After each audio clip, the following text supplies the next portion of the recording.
So we know that every sport goes through different stages, and it's not even fair to compare one decade to another when it comes to certain sports. But at least it's the same sport. Basketball is still basketball. Baseball is still baseball. And football is still football. Yes, in basketball, I believe they carry the ball a little more often now. It's more like street ball. Yes, in football, they've done things too that were different, and maybe slight changes on things in baseball. But pretty much, it's still the same sport. The ball has to go in the hoop. The ball has to go out the park. The ball has to go across the line. Now, what happened to competition, whether it's taekwondo, karate, or what they consider us doing, kickboxing, that's what the name is worldwide. It's completely crazy. Like, if you look at it from just a few years ago to now, it doesn't look anything the same. And I'll compare it to basketball. Imagine if basketball, you can dribble the fancy things that you want and just hit the backboard. How long will people be coming if that was allowed?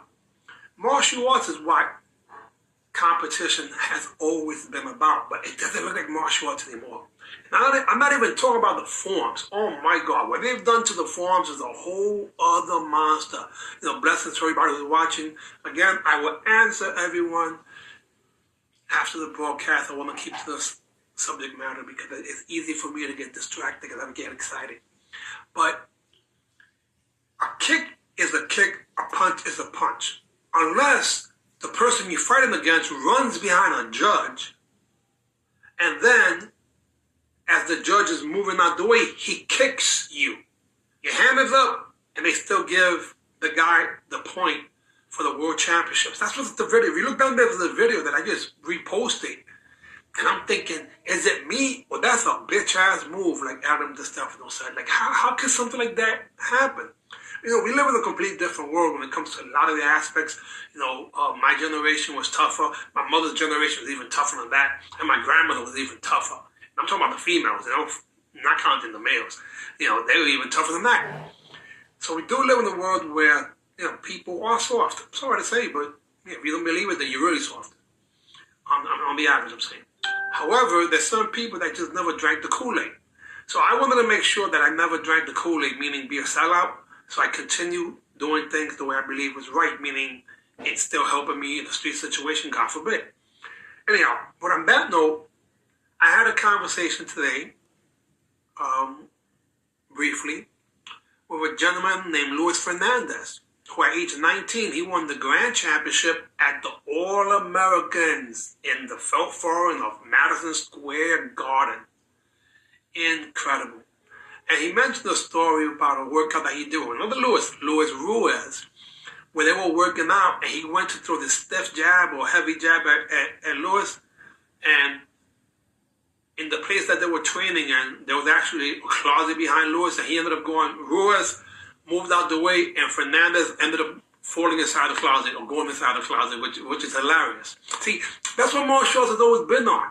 It's been about having yourself expand. Sometimes the best techniques that ever happened, like to me, when I got my jaw broken, that's the best thing that ever happened to me. It was phenomenal. Yes, it was painful, but no. It was a great technique. I blocked with my face. Not a good thing to do. So hearing Fernandez just talking about how exciting it was for him to be training with guys like Fred Miller. I'll tell you, I fought that guy one time and I was scared he was going to kill me. And that helped me move fast.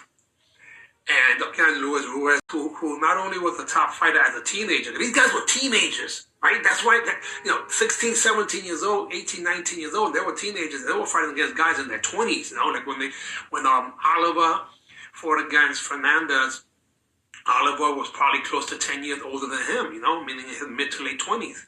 Which was probably the average age, because most people, went there after the military. But Ruiz, I remember, went over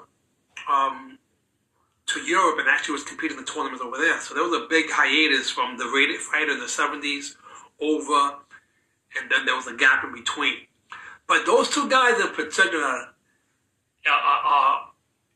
they know this, and if not, I'm going to publicly say, as a Puerto Rican from the Bronx, even though I was born in Manhattan, I can read the ratings, and in the ratings, all I can see stick out like a thumb to me were the Latinos, which weren't that many in terms of the ratings. And Luis Ruiz was rated. Like, wow. And then around the same time, or slightly after that, Luis Fernandez was rated. And I wanted to be rated too. And these guys were two Puerto Ricans from the Bronx. But their predecessor was another Puerto Rican from the Bronx named Luis Delgado. I was like, what the heck is going on? Do you have to be Luis to be rated? And Puerto Rican from the Bronx, what the heck is that about? You know what I mean? So it's crazy to me. And I had a chance to have relationships with all three of them at different capacities. Luis Delgado and I had many conversations. He was a nurse over, I believe it was North Central Hospital during that time. And he was telling me how he had some videotapes. I believe his brother Carlos actually has these, where he was training with Bruce Lee. See, Luis Delgado, who was also a student of another Puerto Rican, rest in peace, Frank Ruiz, who started Nisei Goju. A lot of people don't remember that, or even mention his freaking name, and it bothers me, even though I don't come from that damn style. I don't come from freaking Nisei Goju, but why don't they mention Frank Ruiz as being the freaking guy who taught a lot of people? Anyway, same thing with Grandmaster Averbacks, right? So, Delgado relocated from the Bronx to California. I believe he was working for Mr. Norris out there in Sherman Oaks School, or in California, where I believe Joe Louis, Mike Stone, and Chuck Norris were all partners. I believe that was the case. So, again, he ended up being in the cover of a book, yeah, but he's in the bottom of the freaking technique as Chuck Norris is hitting him, in the drawing of tournament karate, which I always thought that was kind of messed up. It was bad enough we finally got a guy from the East Coast. Because back then it used to be East Coast, West Coast. That was it. East Coast, West Coast. Or I should say West Coast was the majority of the things, because things were, the magazines were out there. So on the East Coast, we didn't have that much coverage. That's not counting on the South. So pretty much the West Coast with O'Hara Publications, and which had KI and Black Belt Magazine, and also the O'Hara and KFW Enterprises, which was Inside Karate, Inside Kung Fu. But again, so here you got Luis Delgado, who's ranked as one of the top fighters as a teenager in his early 20s, and he relocates to California, got into trouble, I believe. When he came back, he became a nurse, and I remember Official Karate had wrote a story of the Whatever Happened To, and the Whatever Happened To was a story with Delgado, and I remember him being very adamant, saying that if he would have spent some time at another profession, he would have done so much better. And his focus was on medical field as a nurse, believe it or not. So that was pretty, it was kind of sad when I read that story, but I learned a lot. I learned a lot from, looking at those magazines and looking at these people.